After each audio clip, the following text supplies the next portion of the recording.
This is Single Status.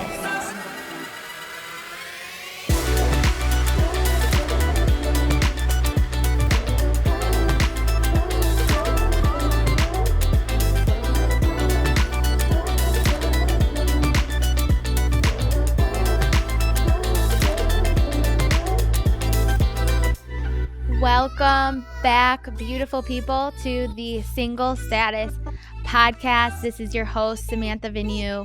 And before we get into it, make sure to like, subscribe, share, follow, do all the things, because this is how we reach more people. And also, please leave a review. I would love to hear your feedback, what your thoughts are, how you're liking things, how you're not liking things, which I believe you are liking things, and also just what you want to hear in the future. So please take a minute to do that. And also, if you don't follow me on Instagram and TikTok, make sure to do that as well, because you can get updates on everything that is going on. I just recently found out that apparently I say podcast kind of weird. My producer, Carlos, said, well, I think I actually say it right. I think he says it wrong. I have the Michigan accent on it. It's a podcast. And apparently in Florida, you say it like podcast. And I feel like I just sound like the Queen of England whenever I say it like that, podcast. So I'll be sticking with podcast, but just know it's my Michigan accent for anyone that is not from Michigan, where the cool people are. So today we are going to talk about healing from past relationships, moving forward from past relationships. And this is a hard one. And this is one that has really been on my mind in my break from dating season. If you haven't listened to the previous solo episode, I went into why I took a break from dating in 2022 for about a 6-month period. And I talk about trusting God in the unknown. In all the solo episodes this season, I'll be talking about my learnings and how I grew and what happened essentially in my break from dating, and I want to share that with you. So start from the beginning if you haven't listened to the previous one. And today we're going to talk about moving forward from past relationships. So I came across this article from Queensland Health, and it said that our brain registers the emotional pain of a heartbreak in the same way as physical pain. And that's why a lot of times if you've gone through heartbreak, which most of us have in some form or another, if you've gone through heartbreak, you can often feel like your heart's been ripped out of you, or you feel empty, or you hear people talk about heartbreak and describe it as a gut-wrenching experience or a really painful experience. And the thing about heartbreak, though, is it's not like when your friend's arm's broken, you know their arm's broken, it's clear, and you want to do everything you can to help. And with heartbreak, it's like, your friend's going through a breakup or something, but you can't really see the pain that they're going through inside. So it's the same. Again, our brain registers the emotional pain of a heartbreak in the same way as physical pain. But often it's like it's on the inside, so we don't really take the time we need to heal from it like a physical wound. There is a healing process that we need to go through. We need to take time, just like a physical wound, to support that wound, to maybe go to therapy, to do the things to fully process that properly, and to be able to move forward from it.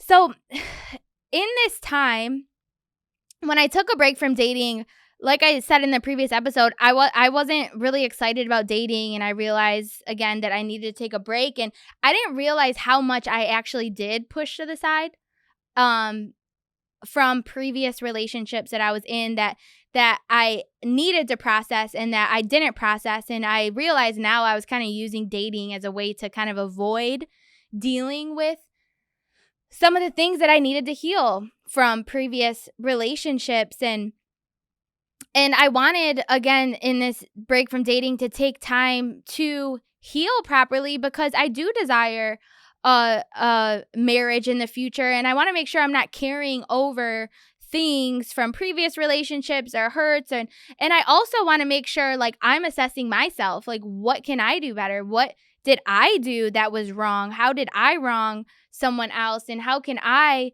get better from that so I can be a better spouse to someone in the future? Not that I was ever a spouse before, but so I can be a better partner in the future. So I needed time to, process these things. And the thing though is we've been wired to think like how you get over a past relationship is moving to the next one, moving to the next person, and then you'll feel better.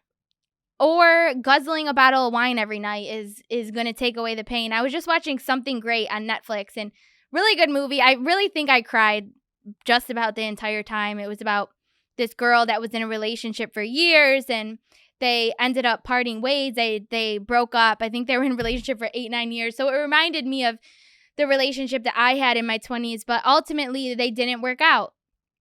And but how she moved on, I liked the movie, but the thing I didn't like about it was she was numbing her pain for like weeks to get through it. It was all, if you watch it, she was smoking a bunch of weed, taking shots constantly, like just going out party. And I'm not saying I'm like against partying or anything, but the thing is, it was clear that she was numbing the pain. She was avoiding dealing with the loss, and she just lost her best friend that she was with for years. And that takes time to heal. And what I have realized, if you could take away anything from this episode, is if we want to heal, we have to feel. If we don't take the time to feel the pain, to fully process what we just went through, to fully process the loss, we cannot heal from that. So in this time, there are some steps that, and in preparing for what I was going to talk about in this episode, I said, what did I do? Because again, when I took this break from dating, I kind of forced myself into this healing process that I didn't even know I needed. So I said to myself, like, what did I do? Because I am honestly feeling so good. And it doesn't mean I don't have bad days, because we all have bad days. We're all human. But I feel like I actually went through this healing journey, and I feel so much better. I feel more free. I feel like I have more joy, more peace. And so I reflected, like, what steps did I actually go through with myself? And that's what I want to share with you today. The steps that I went through to move on from past relationships that I hadn't fully processed. The first thing, and this is going to hurt some people, and this isn't going to, this might not feel good. And I'm saying this because there were times that I needed someone. It would have helped me if I heard someone say this. The first step to moving on from a past relationship is to accept that the relationship is over. If you want to move on from a past relationship, the first step is to accept that the relationship is over. I see it so much where we cling to past relationships, like we're so scared of being single again. And it breaks my heart, really. Someone was just telling me, I think it was one of my family members has this friend, and this friend, this man just broke up with her. And she cannot get over it. She texts this guy every day, novels, begging him back. And it's literally a daily thing, and she is lost. Like, it's almost like she cannot live. She cannot go on without him. And although, yes, it sucks when you love someone and maybe they're breaking up with you. Or maybe it's the other way around. Maybe you are in a relationship that you know you shouldn't be in, that you know has come to an end and you have called it off, but you still are holding on. And again, the first step is accepting that it's over, because what happens when we don't accept that it's over is we're holding ourselves hostage to that situation. And ultimately, we become attached to that person, and it ends up almost becoming like a slave to that person, even though they're not doing anything. It's us not being able to live and move on without them. And I thought of this scripture, Galatians 5:1. It says, "It is for freedom that Christ has set us free. Stand firm then, and do not let yourselves be burdened again by a yoke of slavery." So again, when we don't accept that the relationship is over, we become held hostage to this person. And it's not anything they're doing. It's the fact that we just will not accept and we won't let go. So I know it's hard. I know it's uncomfortable. But there is life without this person. You have to accept that the relationship is over. And this isn't even to say that you might not get back together in the future. If that is God's plan for your life, I believe that it will happen. However, in the meantime, if it's clearly not working out and someone broke up with someone or something's happening where it's clear like the relationship is ended, you have to accept that it's over, because that helps you start to move on with your life and start to discover the joy in this season. So after we accept that the relationship is over, we have to take time to grieve it. Okay? We have to take time to grieve the relationship. And the thing about breakups, especially if you were with someone for years, they're such a big part of your life, it can feel like a death. And the thing about it is this person's still out in the world that you used to talk to every day. They were your best friend. And all of a sudden they're gone. So that can feel like a death. And just like a death, we have to take time to grieve. We have to let it out. Do not try to bottle it up and just brush it to the side. Like, it's okay to fall on your floor and cry it out. However many times you have to do that, do it. Let it out. Fully grieve the relationship. And the beautiful thing is, the Lord is close to the brokenhearted.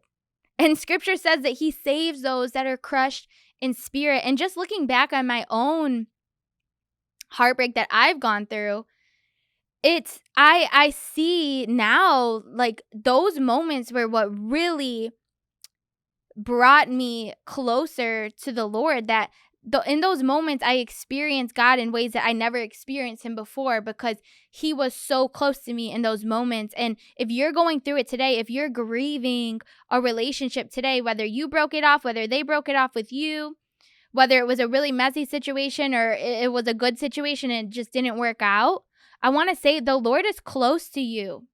You are not alone. You are not doing this alone. And take time to just grieve it and know that God is with you, hugging you and comforting you. And he's right there with you as you're going through this grieving, as you're processing this. And don't do this alone either. You know, my mom said something to me a couple years ago. She said, your generation, you guys try to act tough all the time. It's okay. She said, it's okay to be heartbroken. It's okay to be sad if a relationship doesn't work out or you go through a breakup.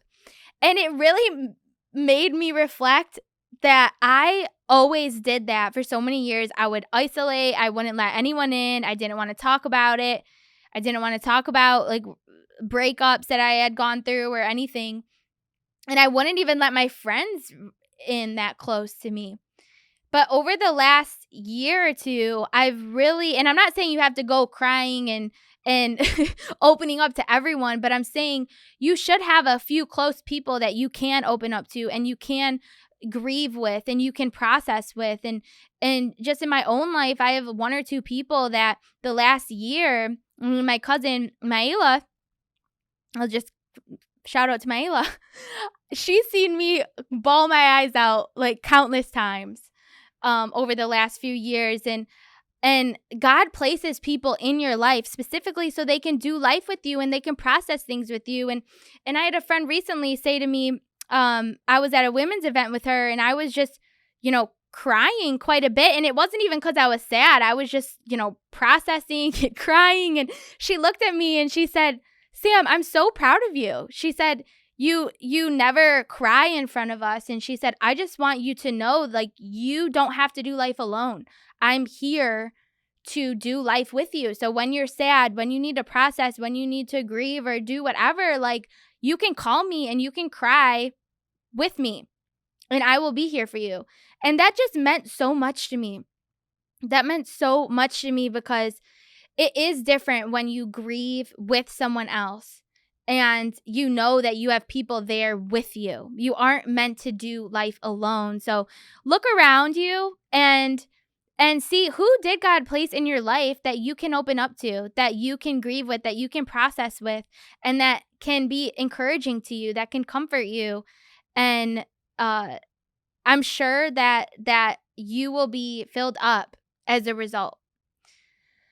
Number 3, this is a hard one, but the third thing that we need to do in moving on from past relationships that this was a hard one for me is forgive.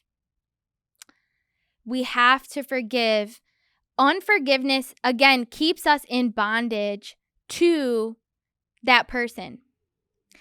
And unforgiveness too can be maybe something that you're dealing with yourself. So maybe you don't always have to forgive the person that you were in a relationship with, but maybe you did something that you're unproud of, that you're not happy with, that maybe you treated someone wrongly. And maybe you have to forgive yourself. And when we don't forgive, again, it keeps us in bondage to that situation and to that person, and it weighs us down. It keeps us from experiencing peace and joy and all these things that God essentially wants for us and has for us. It steals our peace. And you can ask my family, like, this is a hard one for me because my personality is, I hold grudges against people, okay?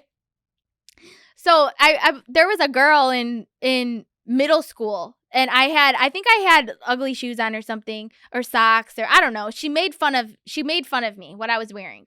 And I never talked to her again. I went to high school with her. I went to middle school with her. I literally never talked to her again after that. I mean, at my core, I have a problem with this, and the Lord's really had to help me over the years learn how to forgive people, even like friends and family and things that I've gone through. I've really had to work on forgiveness, even with myself.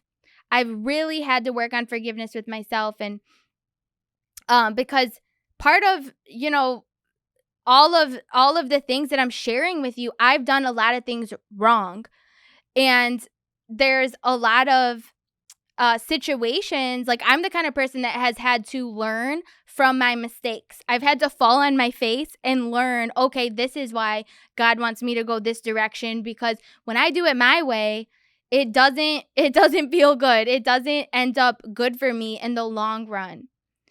Okay, so forgiveness. So we have to learn how to forgive.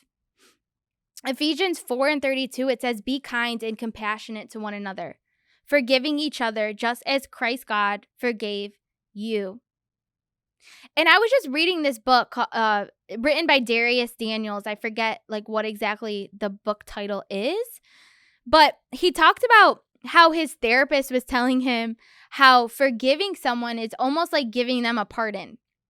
So in the legal system, when you pardon someone, you release them from paying for their action. So we're not saying like, oh, this person didn't do anything wrong.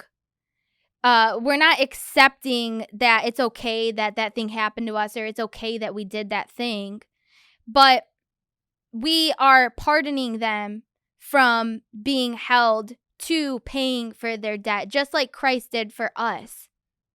And a prayer that has helped me to really have a heart for other people, even if they've wronged me, is just asking the Lord, help me see people how you see them.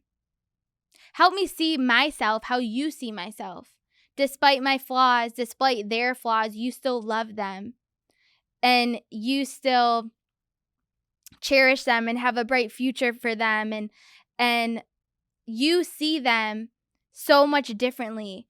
So Lord, help me have eyes to see how you see them. And this has really helped me so much with viewing others as human, that we're all on this journey together, and none of us are perfect, and a lot of us, make mistakes, and all of us make mistakes.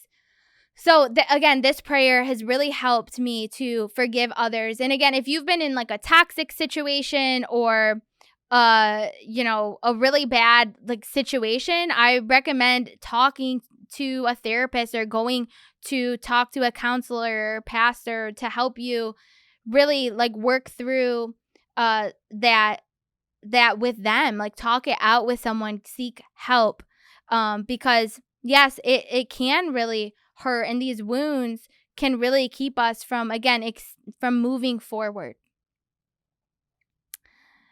Number 4, we need to grow from the relationship. We need to grow from it. Okay? So I love lists, and especially after breakups, it's fun putting together lists, even though it's challenging. But it can be kind of fun because you can just write out what you liked, what you didn't like, what you need to do differently, what you're looking for that's different in the future, what boundaries do you want to set in the future that you didn't have set before. Lists are so important, and I've heard people even talk about, and this was really good advice, I think it was Rich Wilkerson in his book Single and Secure. He talked about how having a list of what wasn't good in the relationship and what was good in the relationship that you want to bring to future or whatever, but specifically the list of what wasn't good in the relationship, it's good because when we start moving forward, we end up just remembering the good things. And having that list of what wasn't good is good because we can go back and keep ourselves in check. Okay, this is why we didn't work out. This is why I shouldn't go back. This is why I'm going to keep moving forward. So make sure you have that list of things that you didn't like. And when you are feeling weak, when maybe you want to go back to that person or whatever, go look at that list, and it will help you to remain on track. And just know, your time with that person wasn't wasted, okay? Even if you spent years with that person, just from my experience, I know that I am a better person, a different person, because of the relationship that I was in. And same for you. Even if it wasn't a good relationship, there are things that you can take away and learn from, and maybe even help people to avoid that situation, or help people to encourage them if they are in a situation that you were in before. So make sure that you're growing from that relationship. And the last one is to release the need to understand. This is a good one, and this is a hard one though, because we all want to understand why it didn't work out. What if I did this? What if he did this? What if they did this? What if we would have tried this? And it's we have to stop driving ourselves crazy and trying to understand everything, okay? And this scripture was really, really stuck out to me. Proverbs 20:24, it says, "Man's goings are of the Lord." Another version says, "A person's steps are directed by the Lord." And then it says, "How can a man then understand his own way?"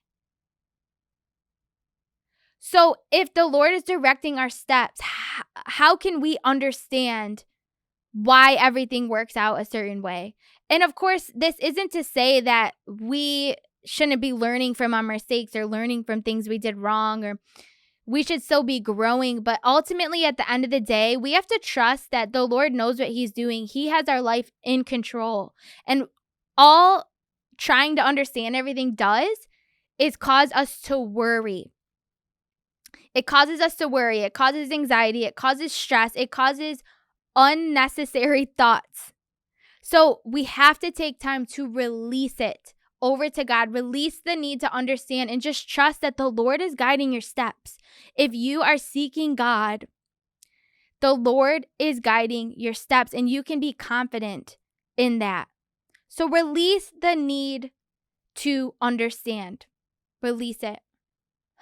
I know it can be hard, guys, moving on from past relationships. And just to summarize it, accept it, grieve it, forgive yourself and the other person, grow from it, and release the need to understand. And this isn't just a one-time thing. I mean, I did this countless times because relationships are deep. Again, like we said at the beginning, it could be like a death. So it could feel like a death. So take the time to go through this and go through it as many times as you need.